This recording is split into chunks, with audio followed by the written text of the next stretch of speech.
Good morning. I'm Diane Smith. Welcome to Capitol Report Morning Update for Friday, May 20th. So glad you could join us. Here's the latest from the state capitol this morning. A lengthy debate played out in the House last night on HB 6599, which adds gender identity and gender expression to the state's anti-discrimination laws. It was amended to establish means for a court to determine evidence that would support a claim of discrimination based on gender identity or expression.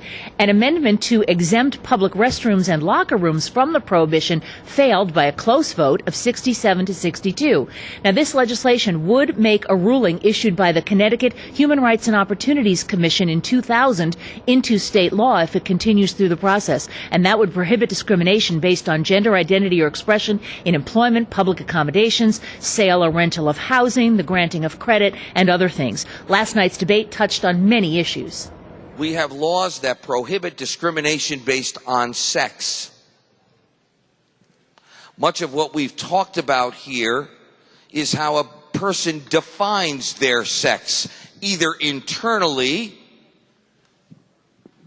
or by physically altering their sex by operation. That's our current law. And we prohibit discrimination based on that.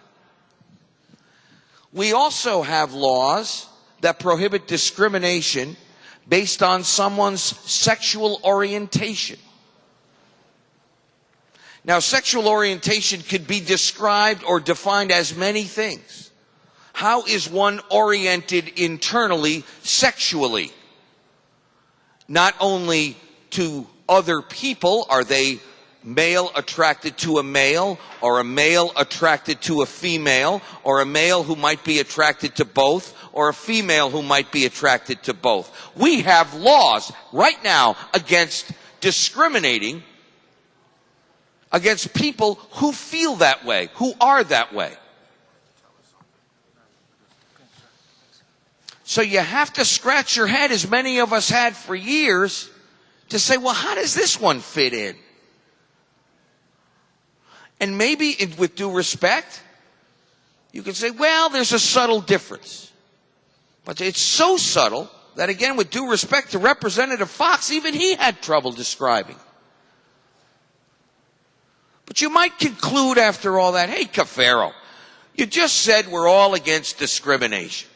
So whether you can identify a transsexual versus a cross-dresser versus a transvestite versus a post-operative transsexual, what the hell's the difference?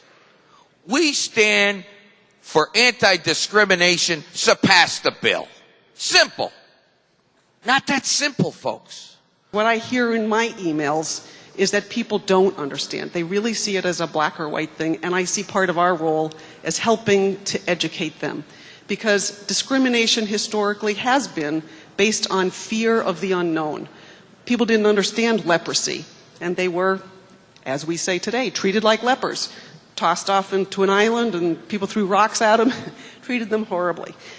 People made fun of folks with birth defects. They used to stick them in the circus and the freak shows. People with mental illness were discriminated against. As we come to understand these things from a medical perspective over time, we realize, all right, these people are just like us, but a little bit different. God made them a little bit differently. It's not a reason to assign vicious intent to them or think that they're bad people. So I just want us all to fight some of the fear-mongering and red herrings that we've all been seeing in the emails with an understanding that, again, gender is not always clear. It's a continuum. We don't even know everything about it at this point. And I hope you'll join me in helping the rest of the public to understand what a complex issue this is, and that we shouldn't discriminate against people just because Mother Nature or God made them differently. After more than 5 hours, the amended bill passed by a vote of 77 to 62. It now goes to the Senate for consideration. The House also passed HB 5802, adopting safety recommendations of the Thomas Commission in response to the deadly explosion at the Clean Energy Power Plant last year. One of the provisions officially bans the use of flammable gas in the pipeline cleaning process. This bill now goes to the Senate. And the Finance, Revenue, and Bonding Committee yesterday considered the Yukon Health Center bill, SB HB 1152, which could become the $864 million plan outlined by Governor Malloy on Tuesday. Many committee members questioned the quick action. When I got word that this bill was on our agenda this morning, I did what I think most legislators do, which is I called my local hospital, because how can we do our job without understanding the opinion that's held by the people in our respective districts? And when I called my local hospital, they had not seen the bill, but that didn't surprise me because I hadn't seen the bill either. And they wanted to reserve judgment until they had had a chance to see the bill, which I thought was fair. And then I called the Connecticut Hospital Association to get a sense of whether or not the Connecticut Hospital Association had an opinion on the bill, and they too had not seen the bill. They're still in the throes of trying to iron out what the hospital tax distribution formula will be. They're still going back and forth with OPM, so they're somewhat preoccupied by that process. I understand that we're all in a little bit of a predicament here because this is a huge decision on a significant amount of money, but on the other hand, we have an opportunity to really put Connecticut on the forefront of the bioscience industry, and we are losing ground in this field, and we can't afford to do that.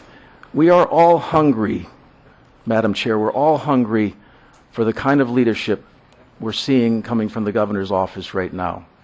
I don't take a back seat to anyone in that regard. But we should not do something that will render us having to pay the price for that in many more ways than we ever could imagine because we rush to judgment. I will be opposing this motion before us today, and I hope that we can send the proper message that this deserves much greater attention and ultimately, hopefully, all of our support when written appropriately. I don't know whether this is a good idea or not a good idea. It might be. I'm excited about the possibilities that exist from this idea. But to not have a public hearing, to not have a discussion, I mean, as Senator LeBeau said, we got this thing 35 minutes before we started talking about it. And I know how this building works. I get it. We sometimes do that. We come up with things at the last minute and we drop them on our desks and we sort of go along and get along. But when we're talking about hundreds of millions of dollars in bonding and potentially hundreds of millions of dollars in either positive or negative economic impact to the hospitals that we all utilize, some unfortunately more than others, we're talking about hundreds of millions of dollars in potential impact to these other hospitals, and we're gonna say, yeah, let's move this along. It's a work in progress. How could we do that in good conscience? And I would remind you and all of our committee, this is not an E-cert. This is not final action. This is a committee vote. This doesn't make something appear in Farmington tomorrow. This is not. Thank God. Yes. This is a committee vote, and I really urge everybody's support.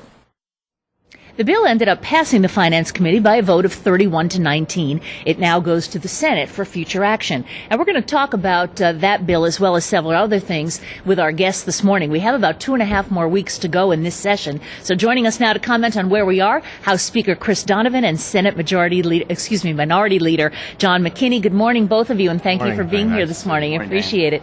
Gentlemen, let's talk a little bit about the big topic of this session, which has been the budget.